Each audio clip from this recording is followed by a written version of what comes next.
The galaxy was a vast and mysterious place, home to countless species, each with its own customs, beliefs, and biology. Among these, the Xenari, a race of highly advanced, stoic beings with delicate forms and immense mental prowess, had long viewed themselves as the pinnacle of galactic civilization. For centuries, they had taken pride in their careful diplomacy and the balance they brought to the cosmic order. Today, however, the newly appointed Ambassador Sythra was on a mission that unsettled him to his core. His destination? Earth, the homeworld of the enigmatic, unpredictable, and utterly bizarre species known as humans. The Xenari had heard many stories about humans since they were formally introduced into the Galactic Council, but nothing could have prepared Sythra for what awaited him. Arrival on Earth. Sythra's shuttle touched down softly on a landing pad just outside one of Earth's most bustling cities. The air shimmered with the vibrancy of life. Human beings moved with a confident stride, their planet brimming with technological marvels interwoven with greenery and architecture that seemed to defy logic. As Sythra descended from his ship, he was greeted by Earth's diplomatic officials. Among them was a human diplomat, Maria Jenkins, who extended her hand, a gesture that still perplexed Sythra, though he followed protocol and gently shook it with his own tendrilled appendage. "Welcome to Earth, Ambassador Sythra. We're honored to host you," Maria said with a warm smile. Sythra nodded in response, suppressing his nervousness. The humans seemed pleasant enough. He had reviewed all the data on their society, an odd species, to be sure, but nothing too dangerous. Today's visit was primarily ceremonial. It was a goodwill tour of Earth's cultural wonders, an opportunity to foster greater ties between humans and the wider galaxy. But nothing in the ambassador's briefing had mentioned the creatures. The encounter. After a formal luncheon filled with human delicacies, which Sythra politely declined after learning some of the ingredients, Maria insisted on giving him a personal tour of one of Earth's sprawling nature reserves. This reserve was a testament to Earth's biodiversity, and Sythra, being an admirer of nature, agreed. They strolled through lush gardens, marveled at Earth's vast variety of flora, and discussed interstellar relations. It was pleasant, peaceful even, until they reached an area that was distinctly more lively, with the sounds of barking, meowing, and chirping filling the air. As they entered the enclosure, Sythra froze. All around him, humans were walking with creatures. Small, furry beings with sharp teeth, long claws, and piercing eyes. Some of them barked loudly, while others hissed or purred. These were Earth's so-called pets. Maria smiled as she noticed his reaction. This is one of Earth's pet parks. Here, humans and their companion animals come to relax. It's a very popular place. Sythra's eyes widened.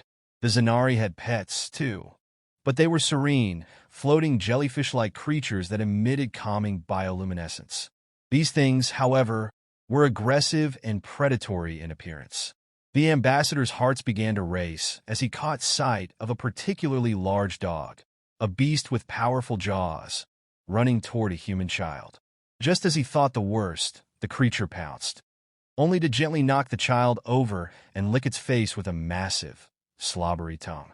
The child laughed, hugging the beast in return. Are these monsters your companions?" Sythra asked, his voice trembling as his normally pale blue skin flushed a faint green, a sign of deep distress. Maria laughed, misunderstanding his horror. "Oh yes, this is Buster, my dog. He's very friendly, loves people." She gestured to the beast sitting next to her, a towering creature with fangs visible beneath its jowls, yet wagging its tail happily. Sythra's eyes darted around the park. Everywhere he looked, humans were accompanied by creatures that could easily kill them. Yet the humans seemed completely at ease. Dogs with sharp claws bounded around, and some humans even held massive serpents in their arms like harmless playthings. He watched in disbelief as a human stroked a cat, a smaller, fur-covered predator with keen hunting instincts, and it responded with a deep, rumbling purr, curling up in the human's lap. How do you survive coexisting with such dangerous beings?" Sythra asked, his voice barely audible as he clutched his chest, fearing a Xenari heart failure. Surely these are dangerous predators. Maria chuckled. They're not dangerous to us. We've domesticated them over millennia. They're loyal companions, even protectors. They've been part of our culture for ages. There's no need to fear them. The realization.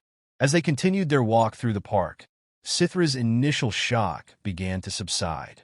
He observed more closely.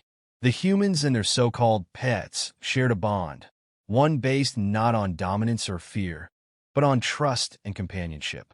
These fearsome creatures, which should have been apex predators, seemed to adore their human counterparts, displaying affection in their own strange ways. By the end of the tour, Sythra was still shaken, but a newfound respect for humanity blossomed within him. The humans had done the unthinkable. They had tamed the wild, formed alliances with creatures that would have caused terror in any other species. Perhaps this was part of what made them so unpredictable in the galactic arena. Their ability to adapt, to form bonds with beings others might fear. When Sythra finally returned to his ship, he breathed a deep sigh of relief. The humans were far stranger and far more impressive than he had ever anticipated. He made a mental note to report this to the Xenari High Council, though he wasn't sure they'd believe him. As his ship left Earth's orbit, he couldn't help but mutter to himself, "They walk among predators, and yet they thrive." This story explores the humorous and shocking reaction of an alien species encountering humanity's deep bond with animals that would otherwise be dangerous, highlighting humanity's unique place in the galaxy.